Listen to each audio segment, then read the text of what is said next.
So this is the blue combat phase, but since movement and combat are so intimately intertwined, I'm going to show you both in the same video.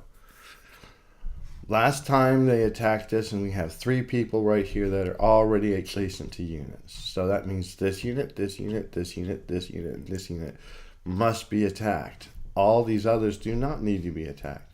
These 3 units cannot even move. That's why they're a dark color. It's the movement phase, but they cannot move. So what we should do is try and figure out how we're going to attack all these 5 units. And we have some good opportunities here. When a unit is on a corner like this, where there's like one guy to the left of him and one guy not directly to the right of him, but like this, he has 3 hexes he can be attacked from. So if we were to move a unit in here, we would have to attack this unit. But if we move a unit into here, then we do not have to add another attacker, attack another defender. So we're going to move this nice powerful 7-4 right here to aid with that. Okay, now we want to defend our right flank here. This is the right and this is our left flank. So we don't want to just put these guys down here and let them come around and get us. So we're going to do something like this. So that way he can't go directly around. We could put that down here. 1, 2, 3, 4, 5. Well, leave that there. Okay, so here's another opportunity here. We could move this guy down here and attack that too. And since we have cavalry attacking with it, it'll be good odds. We're going to move this artillery so it can attack more things, and move him so he can attack more things. Now we're going to go to the combat phase. So here are the required attacks.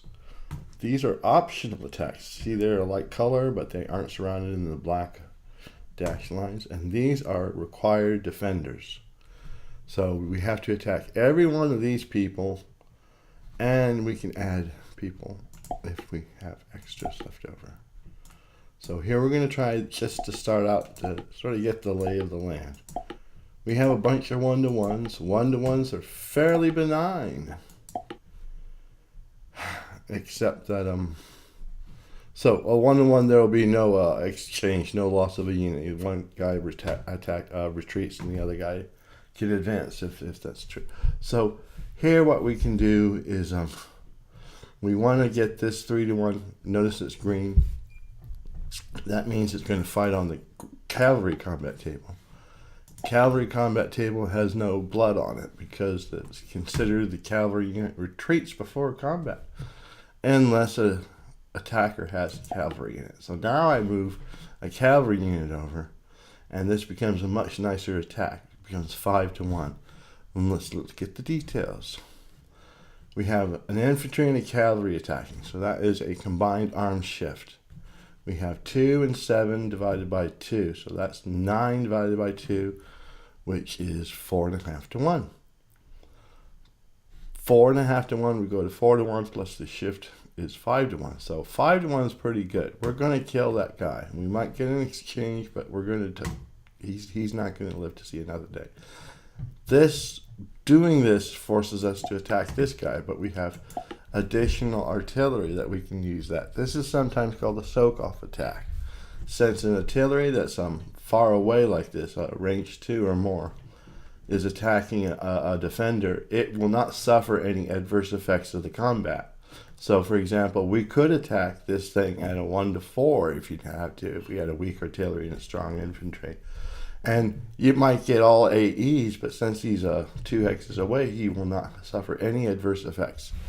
So that's why it's called a soak-off sometimes. So we have one last artillery unit we can use to throw our weight around. We have this guy. And we probably want to combine him with a non-artillery attack to get the combined arms effect. So we have a 1-to-1 here, and we have a 1-to-1 there. If we add it to either of those, it'll probably jump to a 3-to-1 because it'll be twice as many strength points. And there you have it.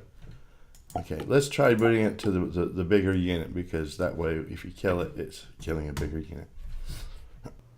Finally, we can do what's called a determined attack. So for example, if we wanted to go here and we wanted to have a bloodier version of this attack, we can hit the D key again, which is also up here.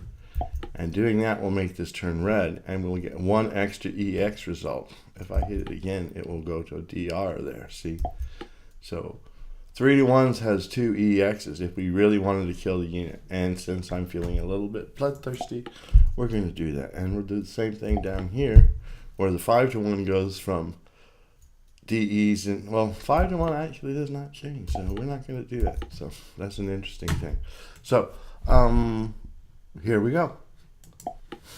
What we're going to do is do the 5 to 1 first, just because I can't see anything obviously from doing the order better. So this I like. I'm going to advance with this guy. That'll force this guy to be pinned, and this guy can then be free next turn to go around him. I'm going to say, let's try this one and see if that worked. That was fortuitous, so I would want to push him there. But we can't advance with the artillery, which is a little bit sad. So now we can do this one, and he's forced back too, but we can't advance. So here's our 3 to 1 where I was feeling bloodthirsty, and it turns out it doesn't matter anyway. So I'm going to push him up there, and I'm not going to advance into this little area of death. Okay. So I could advance or not. If I advance, it gives them an opportunity to put a unit here and surround this guy. So I'm going to use caution. It's the better part of valor. Okay, that's the end of the blue combat phase. We're going to advance and take the red player turn in the next video. Thank you very much for participating. Goodbye.